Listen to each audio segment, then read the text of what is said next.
It's time for another Master Passive Income show. My name's Dustin Heiner, and I help people to quit their jobs by investing in real estate rental properties. That's right. What we do is we invest in properties that make us money every single month, so we do not need to have a job. Our rents exceed our expenses, and our tenants pay us extra money to put it in our pocket. It's fantastic.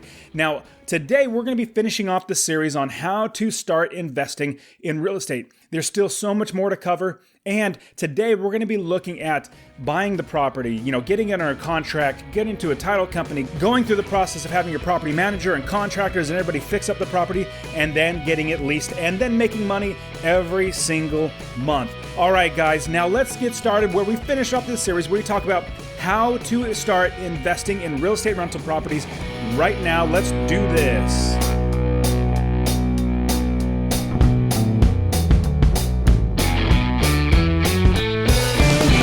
Welcome to the Master Passive Income Podcast, where we talk about investing in real estate rental properties with a special focus on making enough money so you can quit your job and live the dream life.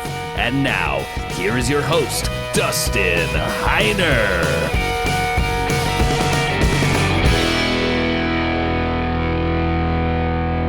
Sweet. Now let's get started where we are going to be talking about how you can start investing in real estate and finish off this series that we've been going through. Now, we've been going through so much stuff, and as you go through the podcast show notes, I've actually compiled them all into one page, so you can just keep scrolling and keep reading, because there's so much to learn. And I was thinking, oh man, page after page after page, going to a different page and reading more, different page and reading more. I just put it all in one page. So for the podcast show notes for this show, go to masterpassiveincome.com/064. And then honestly, all these last series, they all point to the same page, because I realized, man, that's a lot of stuff and I don't want many different pages. Let's put it all on one so everybody can just read it all at once. Okay, now I'm going to tell you something that I absolutely hate. I hate, and I don't want to kind of talk you away from real estate, because this thing is a part of real estate and I hate it. You might be thinking, wow, what could it be? Could it be the 2 a.m. phone calls? No, I don't even get those. My property manager gets those. Let's see, what else could it be? Could it be where your tenant doesn't pay rent? Well, yes, I absolutely hate that. That's usually pretty horrible. But if you go through what we're talking about today, you can do a lot to make sure you don't get bad tenants. You actually get good tenants. And I will show you how to do that today. Now, one thing that I absolutely hate is I hate paying my property taxes. I absolutely hate property taxes. In the mail just 2 days ago, I got an envelope that had 4 different tax bills. In one area of the country, I have 4 properties there, and they sent me a nice little envelope with 4 different statements in there. And actually, no, there's a 5th one. Shoot, that's right. I do have 5 properties there. Okay. So I have 5 properties there, and I got 5 tax bills. Now, some areas of the country, you're going to be paying like $1,200, $2,000. Like on the East and West Coast, you're going to be paying a lot of money. So in the one area that I invest in Ohio, remember I live in Phoenix and I invest in Ohio, I have, they're less, but they're like $800 or $900 for the entire year. Well, what they do, the government, they're nice. They're really nice. And what they're going to do is they're going to split it up into 2 payments instead of 1. So one tax bill is $490 for one portion of the year. So that's a total of, what is that? Almost $980 for that one property. Another one's $602, so that's $1,200. Another one's $562, so that's what, $1,100, $1,120. Another one's $550. Oh my goodness! So I'm looking at these tax bills, and I have one more here. Let me see what that one is. Pull it up. This one is $742. Oh my goodness! So that's like $1,500. Oh man, property taxes are horrible. You know what would be even more horrible? Is if I had to pay those myself. If I had to put it out of my pocket and pay those myself. Well, in fact, because I have a rental property, even though I hate paying these because it's extra money coming out, I don't pay it. My tenants, the people that rent my property, they're the ones that pay it. In fact, even my mortgage, if I have principal and interest on a mortgage, let's say I buy the house for $100,000, I put $20,000 down or $10,000 down or 3.5% down, which is $3,500 down, depending on what type of mortgage I get. If I do that, then I have a balance. Let's just say I buy a house for $100,000. I put 3.5% down. Well, I still owe $96,500. But the great thing is, I'm not paying that $96,500. My tenant is paying that because I account for that expense as I am figuring out if I'm going to buy this property right now. Also, not just the $96,500 that our tenants are paying for the rest of this property, they're also paying the interest. So every bit of interest that I am having to, or not me, but it's on my name or on my company, every bit of interest, I am not paying that. My tenants are. Same thing with property taxes. I am not paying the property taxes.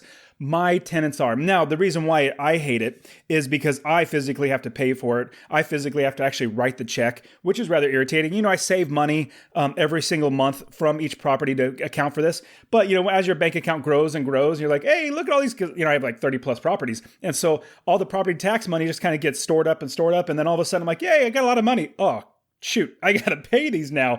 And so even though it's not my money per se, like it's going to the government, it's already accounted for, came from the tenant, it's not my money, I'm paying it. Now, the reason why it hits me a little more is because I actually have to write the check. My property managers don't write the check. I would not actually leave it to them. This is something I want to make sure gets done, because if you don't pay your property taxes, you'll find out really quickly who actually owns the property, the government. If you don't pay your property taxes, the government will say, hey, you didn't pay your taxes. I don't care if it's $5. We're taking the property from you. That's what they'll do. So you'll figure out really quickly who owns it in the long run. So as long as you keep paying your property taxes, you are totally fine. But the great thing, you're not paying the property taxes. I'm going to say that one more time. You're not paying the property taxes. Your tenants are. And I'm going to give you a little sneak peek on what we're going to be talking about next week. We're going to be talking about property taxes and how to lower those property taxes. You don't want to miss this. This is something I do all the time. Every single year, I review my property taxes to see how I can save money. In fact, one year, I saved $1,500 from my property taxes I think it took me like 5 minutes or 10 minutes or something like that. It's super, super awesome to be able to go through this process and save you tons of money. So you're going to want to be there for this. Now, today's show, we're going to finish off on the series where we're talking about everything from beginning to end, how to start investing. Now, we're going to finish off. Now, if you remember last time, we were looking at finding properties, going to websites and using websites and realtors and wholesalers, using other means to find deals, bring those in. Now we're going to be looking at the rest of the process to getting a tenant. Now, I'm going to say that there is, even though you're getting so much content in these podcasts, there's so much more. Like everything I'm telling you right now is literally like 1% of all the things that you need to learn. There's so much more to learn. Now, if you want to continue your education and you want to get started, go and get my free investing course, masterpassiveincome.com/free course. I want you to get started, and this is your ticket to get started. My free course, masterpassiveincome.com/free course. Now, on to the rest of this part of the series. Now, let's finish off. Now, after you have found a property, after you have said, I like this property on Zillow, I have this realtor who's found this property for me, this wholesaler's found this property for me, the next thing you need to do is do your due diligence. I know it's kind of a weird word to hey, is that a Latin term? I don't know, but your due diligence, basically you're trying to make sure that you're accounting for all the expenses, you're analyzing the property, and that's something that it takes a lot of education and knowledge to analyze the property right. And that's something I teach and go through the course, the free course that I just talked to you about. You'll be able to get started on that. And there's so much more to learn. So I want to teach you all that. Now, what you're going to do is you're going to do your due diligence, knowing and checking the numbers. You're also going to see if the property is a good property that you're going to want to actually buy. You're going to see if your property managers are going to want to manage the property. Your due diligence is basically making sure it's a good property. Now, here's one huge pro tip I'm going to give you. I probably said it many, many times, even in this series. You want to make sure that you're making $250 or more each month in passive income. Now, you might be saying, or thinking to yourself, Dustin, that's a lot of money. How do I can't find properties I can make $250. Well, yeah, probably because it's where you're looking and how you're buying them. Well, there are so many places in the country where you can find properties that make you that much money, as well as there are good deals out there. You just need to put a little extra effort into it. It's easy to find a deal that you're going to make in $50 or $100 a month in passive income. It's harder to get $250. But I'm telling you, you're going to save yourself a lot of grief, a lot of headache, and you will actually be able to make sure you're making money and almost never, ever lose money. Okay, so do your due diligence. That's where you're checking everything. Don't trust what other people, just one person's saying. Like if you talk to a realtor and the realtor says, here's a huge pro tip. If the realtor says, hey, this property is fantastic, you're going to be able to rent it for $8,000 a month and you're only going to need to pay, $5,000 to buy it, they want to sell a property. Now, not all realtors are like this, but you'll find out many realtors, if not 99% of them, they don't understand investing, number one, but they also want to make a sale. They make money when they make a sale. And so they may have a good understanding of what the rents are going to be like, but at the same time, more than likely they don't. In my opinion, I go off of property managers. So here's another big pro tip. You want to use every single person that you talk to that's in the business with you. You remember, you built your business, you have everybody working there.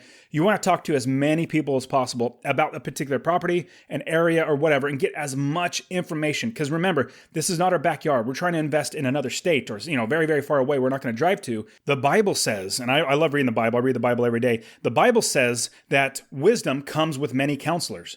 And I wholeheartedly, absolutely believe that. When I buy into a new area, I have so many people telling me the good and the bad about the area, telling me the good and bad about the properties, the type of clientele, and all that sort of stuff. So you want to have many counselors and many people telling you everything about this property and this area of the country that you're investing in. So do your due diligence. So here's a list.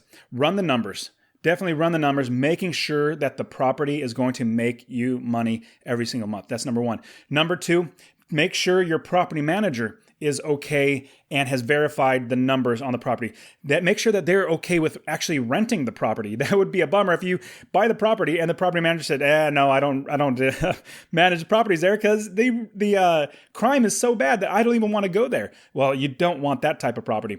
So your property manager is going to be verifying everything for you, from how much it's going to rent for how the type of clientele is going to be, and they're even going to look at the property and say, this is what it's going to take to fix it up to get it rent ready. So you want to run the numbers. You want to talk to your property managers. You want to talk to your realtors. Number three, talk to your realtors. Make sure you're getting the best price. Negotiate the price down. In doing your due diligence, you're trying to make and save as much money as possible, and that's what you're going to be doing. Next, you're also going to get contractors and plumbers and basically everybody that's going to be working on the property, fixing it up. You want to make sure that their quote is in your pocket, or basically in your numbers, knowing what you're going to be getting into. Last thing you want is to buy a property that you're going to have to dump an extra, $30,000 into a property because you did not know that the property needed to be fixed up. Also, you're going to need, your due diligence is also going to be getting inspections. You definitely want to have your inspections done. At minimum, a home inspection. You absolutely want a home inspector to go through the entire property. They take about 3 hours. And honestly, in my opinion, I'll pay somebody $450 to look through a property for me and give me a whole printout of everything good and bad about the property. And if I had to walk away because there was too much to fix up on it and the seller would not come down, they would not lower the amount that we agreed upon because of all the fixing up that needs to get done, then I would say, hey, the offer's still there. I lowered my offer price for the property. And if they don't want to take it, I'd say, hey, the offer is always on the table. And so unless something drastically changes, it'll be there for you. And you just come back to me if and when you're ready to sell. So you want to make sure that you have the ability to know what that property is all about, everything about that property from beginning to end. And if you spent $450 and you did not buy the property, don't think of it, oh man, I wasted $450. No, think of, I saved myself $100,000 or however much money it costs to buy the property. Think of, you're saving that much money. So an inspection is a huge pro tip I'm going to give you. Always inspect every single property you buy. Now, the next big step in the process is you need to make offers on properties that fit into your business model. Now, don't just find any property. Hey, this looks like a good property and it doesn't fit in your business model. And remember, the business model is basically what your goals are going to be, what type of property you're going to buy. You're going to buy more expensive homes that have a little less rent, but the tenants stay in there longer. You have less maintenance, or you're going to buy lower priced homes where tenants move a little more often. There's more expenses in maintenance and repairs because they're older homes. Fit into your business model. That's what you want to do. Make the offers. Now, you can use a number of different ways to actually put in the offer. Number one, you can use your realtor. If you have a realtor finding properties for you, you can use them and have them put in the offer. It's actually pretty simple, and they have it down to a science. They'll put in the offer for you, and you obviously I got to say this, but I'm definitely going to make sure you understand. Always negotiate on prices. I'm gonna harp on that. Always negotiate on everything. So use your realtor. Have your realtor put in the offer for you. Now, a thing that you're going to want to look at is in contacting a seller is another huge option. So instead of actually going through a realtor, you can contact the seller or the seller's realtor directly. Let's say you don't have a realtor, or you have many realtors, which is what I do. I have many realtors working for me, and I find a property on my own, and I'm not particular to any realtor. I go right to the seller realtor and say, hey, I'm going to buy this property. I want to buy it through you. I know you're going to get both the buyer commission and the seller commission, which is usually 3% for both. So you'll make 6%. How about you knock off 1% from me? You'll still be making 5%, which is more than your 3%. This is a huge pro tip I'm giving you. You're going to make more than you normally would, but give me back that 1%. I want that 1% that's going to go to my closing costs or go to the paying the property. And so more than likely, you're going to get a realtor say, shoot, that's an extra 2% for doing nothing? Absolutely. So huge pro tip, go right to the seller realtor. If you don't have anybody already working for you or finding that property, the wrong thing, what you're not going to want to do is if a realtor brings you the property, and then you go behind their back and go right to the seller realtor. That's just dishonest. In my opinion, that's just bad. You're going to make yourself look bad. And in the end, no realtor is going to want to work with you because word will get around very, very quickly. If you're an investor, they want to work with good investors. They don't work with bad investors. So go through whoever brings you the property. If you have a wholesaler that brings you the property, great, go through them. Don't go behind their back and go to a buyer, go to the seller directly. Don't do that. You want to go through whoever brings you the property. Now, if you find it on your own, then you're by all means, go right to the seller realtor and make the offer through them and try to get that price down. Also, you want to also work with many in finding properties and putting the offers in. You're going to put an offer in through the wholesaler. If you get a property from a wholesaler, a wholesaler is basically, if you don't know what a wholesaler is, a wholesaler finds a seller. They do a lot of work. They don't find it on the MLS. They actually go door to door, knock on door to door, and put up bandit signs where it says, I buy houses cash and all that sort of stuff. They go out and find sellers and they find buyers. And so I am on many wholesalers' lists as a buying investor. So they send me properties all the time saying, hey, how about this property? How about this property? How about this property? Because they don't know exactly. I tell them my criteria. They don't always know exactly what's going to fit well, but they just keep throwing them out to you because they have so many properties.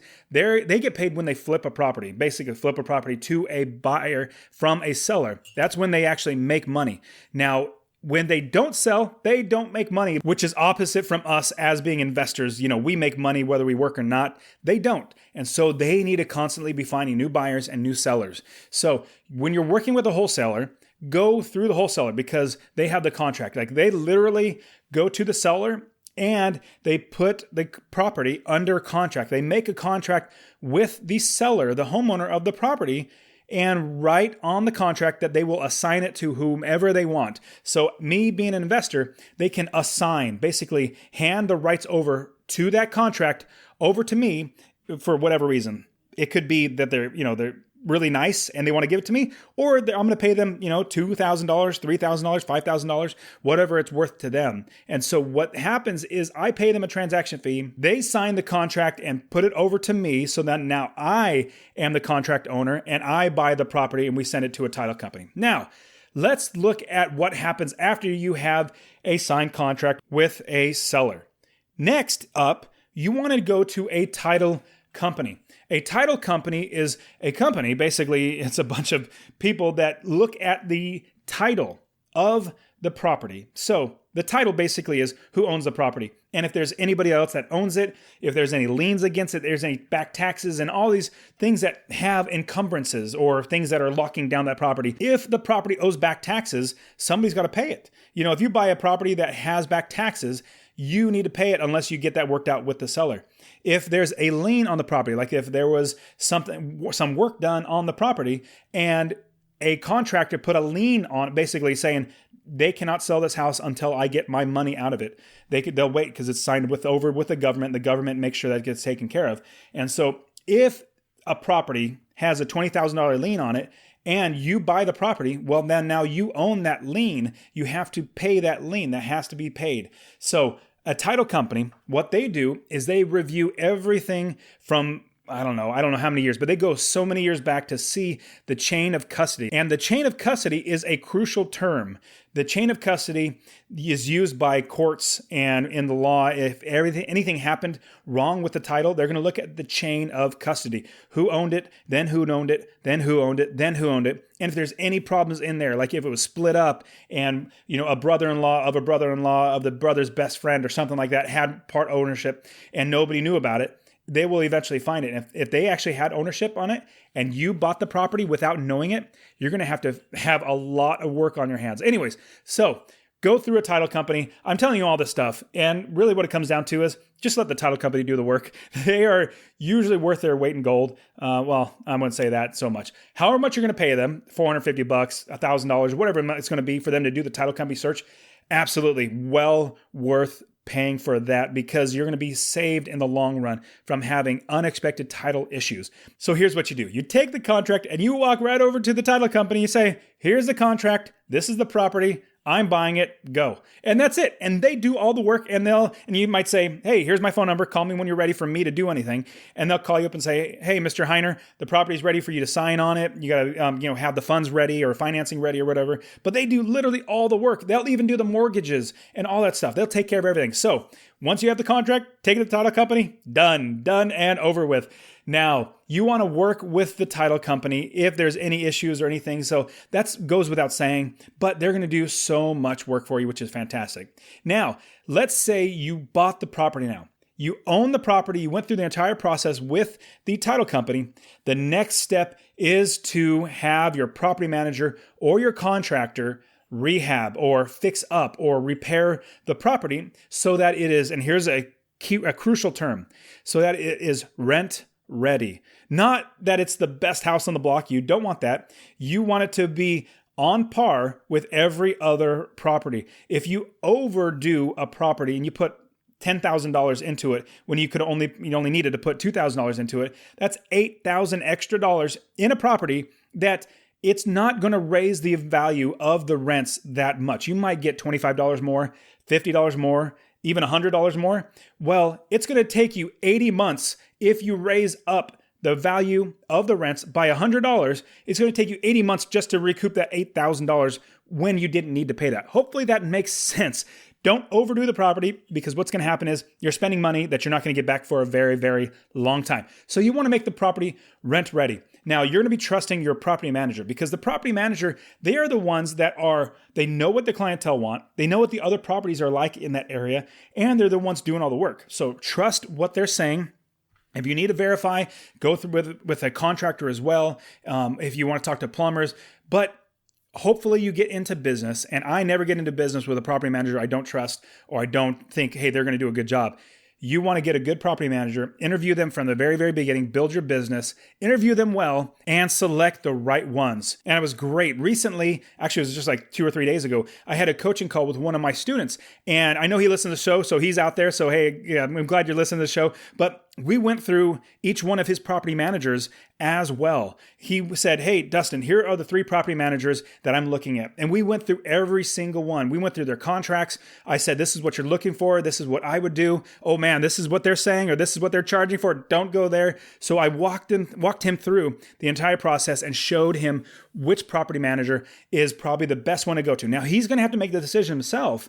And he's going to have to see which one works the best with him and is the most trustworthy. It's not all about price. It's all about, in my opinion, all about trustworthiness. So get your property manager to get the contractors, plumbers, roofers, all that sort of stuff to fix up the property. Now, once you have the property all fixed up, and honestly, if you don't have a property manager, you're doing it yourself, that's a whole nother ball of wax. Fixing up a property on your own, that's a whole nother ball of wax I'm not even going to get to. But if you're doing it on your own, it's possible. I've done it. I bought one property in Houston. I literally had to do septic system. I had to replace a sliding glass door. I had to do flooring. I had to do paint. I had to do yard. I even had to remove a tree. I had so much stuff. I did it all myself over the phone with contractors, with everybody else. I didn't have my property manager do it because they were going to charge me like 20% on top of it. Anyways, long story short, you absolutely can do it, but that's outside the scope of what we're talking about today.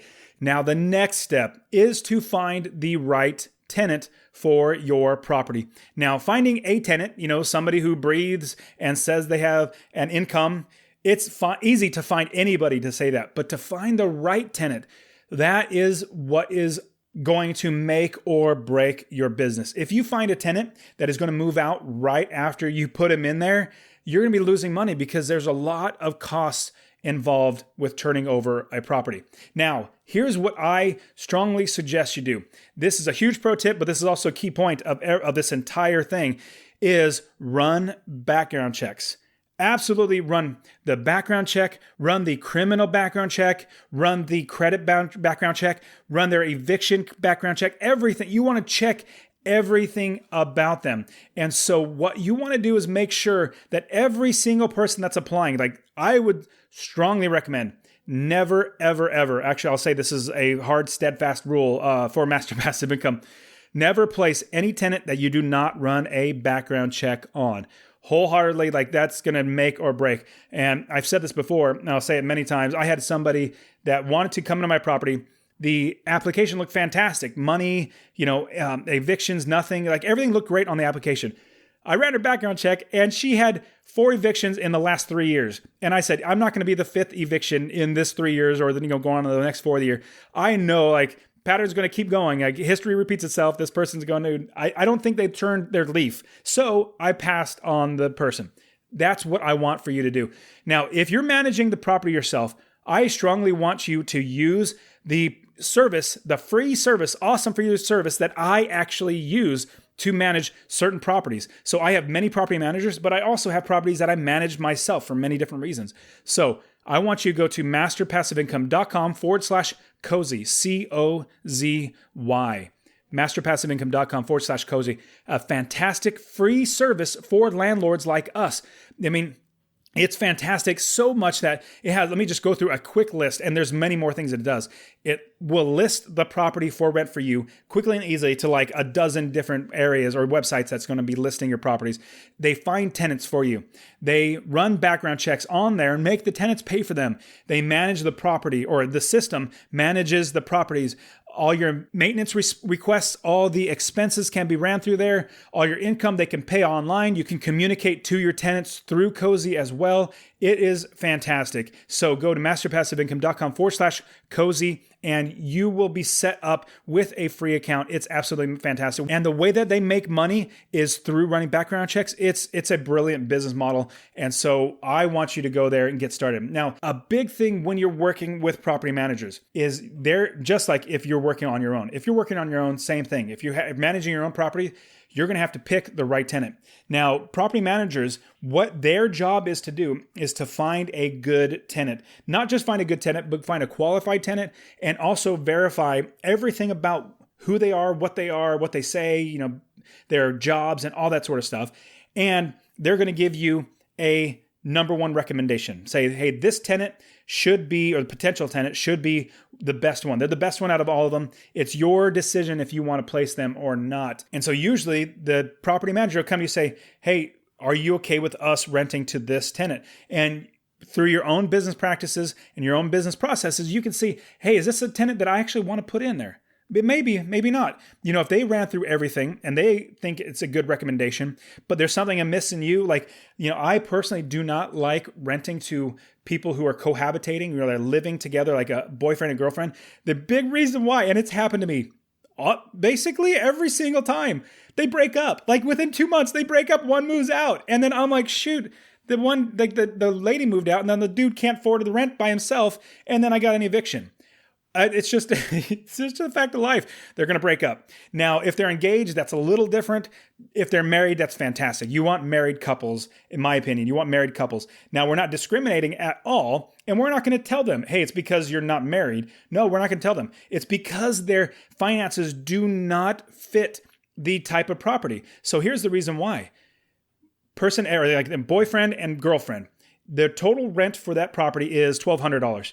Well, working together, they make $2,000. They each make $1,000. Well, one of them on their own cannot pay for the mortgage or, for the rent. They can't pay for any added expenses. And so because any one of them or either one of them cannot afford the rent on their own, that's the rule. Like, that's basically it. You are not picked because your finances don't meet the criteria. Now, here's a big pro tip I'm going to give you. If you ever pass on somebody as a tenant, never ever say why you're passing. They're like, oh, what? Can you tell me why? Well, you were required to tell me why. The law says that. No, I don't need to tell you jack. All I'm saying is I went with somebody else, or you have not been selected, and then thank you very much. Click. You don't need to tell them anything. In fact, it would be better if you did not tell them anything. Like, literally don't tell them anything. I had one property manager actually tell somebody, because there was a guy who was a felon, ex-con, and ex-con, they try to enter back into society, which is great, but I want married families that are not ex-cons. And so my property manager literally told the guy, hey, it's because you're an ex-con, you're a felon, and that we're not selecting you. I'm like, oh, why did you tell them that? Like, literally, don't say a word. You don't need to tell them. Well, the guy said, I'm going to sue you for this and that. Well, felons are not protected classes in most areas. Definitely check your area. But so I did not discriminate against them. I just wanted to make sure that I did not have a drug addict in there. I didn't have a murderer in there or anything like that. I want a good property. The big key point here is never give any reason why you passed on them. Like, literally don't do that. Okay. Now let's move on from finding the right tenants, running background checks. And again, there's so much more to learn. I am giving you the overview in the process to get all of this done. Now, when you select the tenant, you're going to have to get a few things. Number one, take an application. Always take an application. Have everything written down from their social security number to their address where they currently living, past addresses. And there are so many things that you're going to need as reference for the future. If you need an eviction or you need to contact them or what kind of car they drive, all that sort of stuff, you need to have all that written down. And inside my online Ultimate Real Estate Investing System, the course that I have all these contracts and forms and everything in there and applications in there. But anyways, you want to get an application of the tenant and you want to have everybody who's living in there, who's an adult, to be on the lease, not just one person, everybody. Next, you want to get their references. You want to make sure that their references for work and living history, like go back definitely to where they're living now, but then also to where they're living before. Now, here's a huge pro tip. If you just go back to where they're currently living and talk to that property manager and say, hey, how's Joe Smith? How's that person as a tenant? If it's a good tenant, they might say, oh, it's a bad person. I'm not saying that their landlord or the property manager is going to lie, but they might say something like, oh, it's not a good tenant. You don't want to keep him, or, you don't want to place him because they want to keep him in there. Or here's what would even more likely happen. If you go to just the first property manager where they're currently living, if they're horrible tenants, it would be more likely, well, they will sugarcoat how bad the tenant is. And they'll say, oh, they pay all the time. They do really well. You keep the property clean, when in fact it's the exact opposite because they want to get them out of the property. That could be, could definitely be it. So that's why I say get the second property before that. So if they currently living in there, get one prior to that, because then you're going to get somebody who doesn't have that headache anymore. And they're going to say, basically tell you the truth. And so if they were bad tenants, they'll tell you. If they're good tenants, they'll tell you. So that's my suggestion. Also, work history, making sure that they currently have a job and what they're currently doing is verified and all that sort of stuff.